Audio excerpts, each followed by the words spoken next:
here at Bill's shop. We've got the dancing iridescence all thrown together and ready to rock. Been using it for about a week now.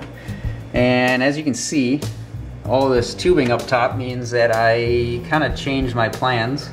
I used to have it set up to where I'd have the radiator have all of its plugs on the bottom so I could use the little section next to the PCU in the back, but I decided to flip that over because it was just a lot easier to run the tubing and keeps it a little bit more interesting inside the case, because without all of this up here just sort of turn into a motherboard and yay. So I just kind of decided I'm going to switch it up and put the drain port out the back on the bottom instead. Kind of makes a little bit more sense and a little bit easier anyway. In here we've got an ASRock FM2 Plus motherboard. I did end up going with a 7850K A10 APU. Just the APU is all that I'm using. I'm not running a dedicated graphics card, obviously, and been using it as an HTPC, and it works pretty well for 1080p video. I guess I haven't tried any games on it, but that's also not really what I was going for.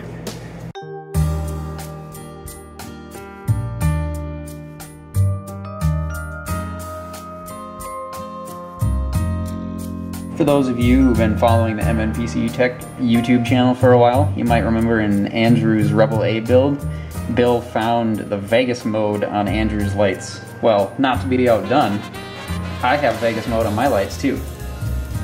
And I think I would agree with Andrew, and I don't like that. So as you can see, I have RGB LEDs installed in the Q30. I have them stuck to these cross braces that the window mounts to, tucked away and hidden in the back. Keeps them from being in view when you're looking at it from the front. You can't see the LEDs, but since they're mounted what's essentially on the front panel, they project all their light into the case, so it gives a really good effect. And I've also got it hooked up with two separate controller boxes, so when I'm further away, I can have it set up so I can have all of the inside and outside lights changing with the same time, same colors. Or I can also set inside and outside to be separate colors if I wanted it to be that way. Alright, one last screw put in the front. Now it's off to Brian at Radar Studios to have some good pictures of this thing taken. And I thought it'd be more fun for Brian to take a picture of. I'm glad you're thinking of me.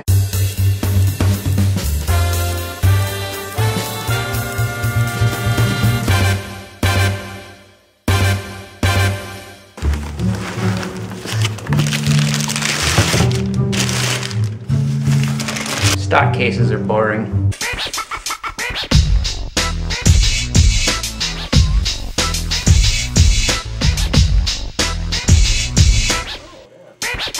There's a pelican.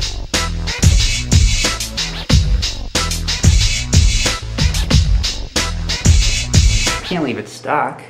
Well, I mean, you could, but you probably won't win. So that's what that one looks like.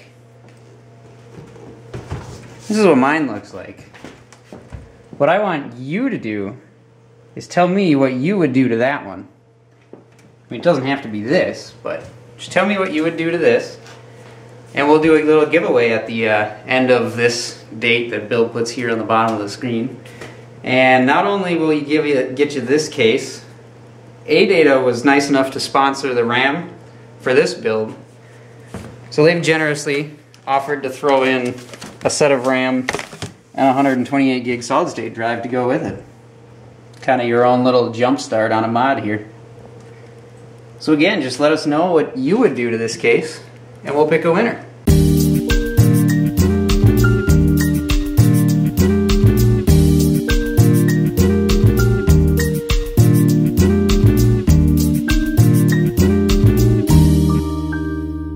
Chris has safety glasses on. He's a good man. I do. Do I need anything else, Bill? Yeah, where's your safety glasses, Bill?